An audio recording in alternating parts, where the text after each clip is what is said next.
Good morning mga guys, ito pong ating unit ngayon ay tinatawag na tugboat. Ito po yung control ng ating tugboat. Bali azimuth o tinatawag na ASD. Ayan po yung control natin. Ayan.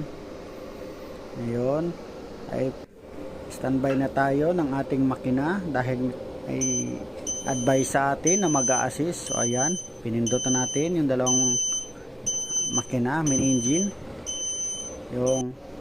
Then ayan, tingnan natin kung ready na yung makina natin na umandar.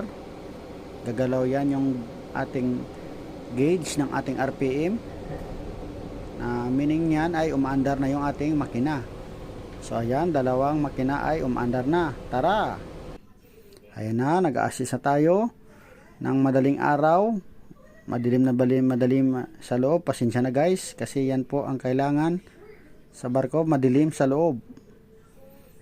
Habang nag-a-assist ito, yan na yung barko, sasalubungin na natin. Dahan-dahan lang, okay. Dapat alerto, dahan-dahan dikit, okay. At yung ating mga IB ay mag-aabot na ng tali. Then antay na lang tayo ng abiso ng piloto kung ano ang gusto niyang diskarte sa barko, kung anong gusto niyang i-advise sa atin, kung anong hihingin niya ng tulong, kung anong gagawin natin. Papatulakin ba tayo o pabibirahin ng barko. So ayan na, padaong na tayo sa pier. So nag-aantay lang tayo ng abiso.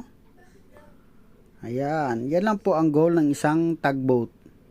Bali, tutulong sa isang barko kung paano magpadikit sa pier o mag-pull out.